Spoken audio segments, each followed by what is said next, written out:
I used to think family meant everything, that blood was thicker than water. But after everything I did for my sister Sarah and the way she repaid me, I learned the hard way that loyalty and love don't always come from those closest to you. It all started when Sarah graduated high school and told me she wanted to pursue her dreams of becoming a fashion designer. At first, I was proud. She had always been talented in art, and her designs were nothing short of stunning. But then, the reality set in.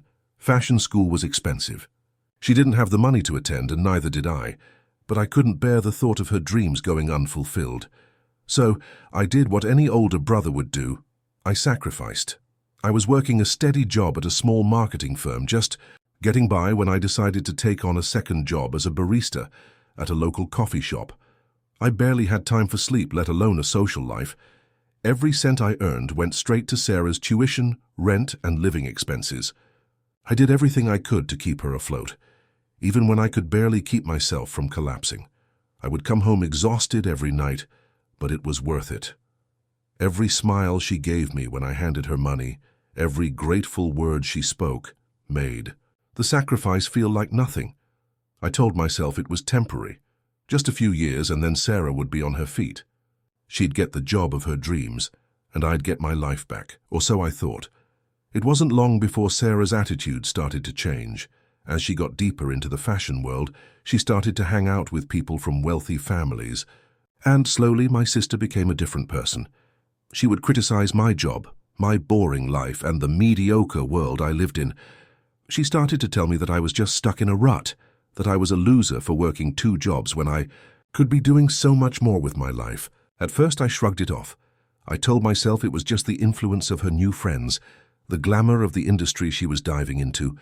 But as the months went on, her words started to cut deeper.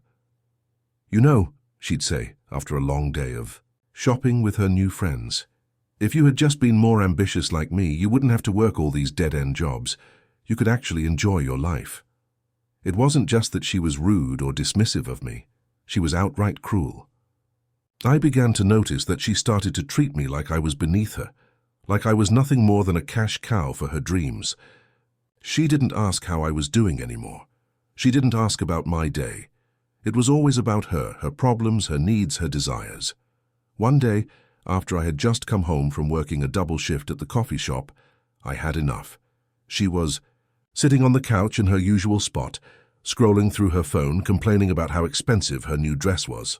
I asked her how her day went, like I always did, but this time something in her tone was different. "Honestly, I don't get why you don't try harder," Sarah said, not even looking up from her phone. "You're just a loser, you know. You've been doing this for years, and what have you accomplished? I'm out here living my dreams, and you're still stuck in this miserable little life. Maybe you should get a clue and stop wasting your time." Her words hit me like a slap in the face. I'd spent years working 2 jobs, sacrificing my own happiness, and now she was calling me a loser. My sister, the same person I had poured my heart and soul into, was telling me I was nothing. I stood there, staring at her in disbelief. How had we gotten here? How had she become so entitled and ungrateful? The anger inside me boiled over, and I couldn't hold it back anymore. "Fine," I said, my voice trembling. "If that's how you feel, then I'm done. I'm done helping you.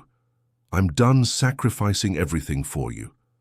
I've been nothing but a fool letting you walk all over me while you belittle me, but not anymore, Sarah." She looked up at me, shocked, but there was no apology in her eyes, only contempt. "How you're just mad because you're a failure. You'll never make it without me." I didn't say another word. I walked out of the apartment, slammed the door behind me, and left her there. I couldn't take it anymore. I couldn't keep sacrificing myself for someone who didn't care about me. For the next few weeks, I avoided Sarah. I focused on my own life, took a few days off work, and reconnected with some friends I had lost touch with over the years. I started to take care of myself, for the first time in ages. I was finally beginning to feel like a person again, not just someone existing to fund her dreams.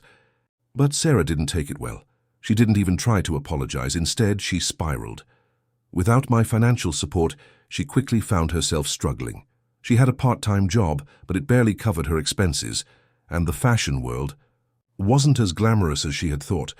The people she had surrounded herself with weren't interested in helping her. They were only there for the lifestyle she could give them.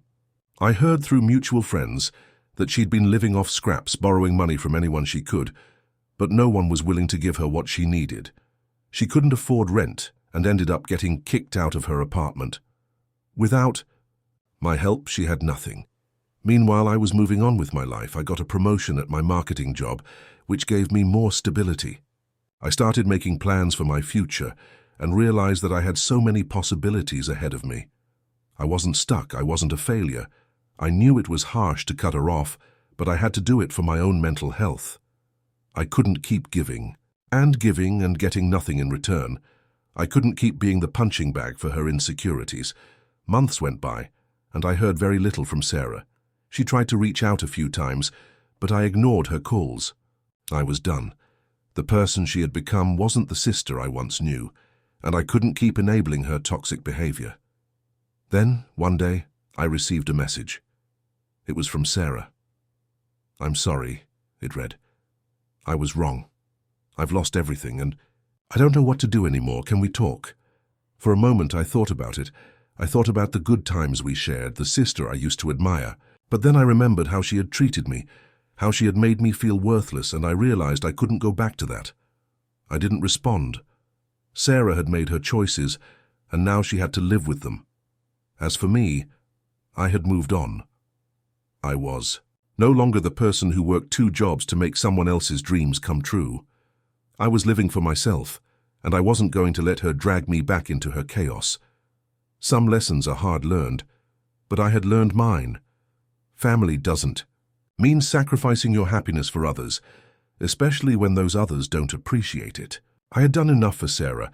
It was time to focus on myself, and for the first time in years I felt free. If you enjoyed this story, make sure to subscribe to my channel for more content like this. I'd love to hear your thoughts and feedback.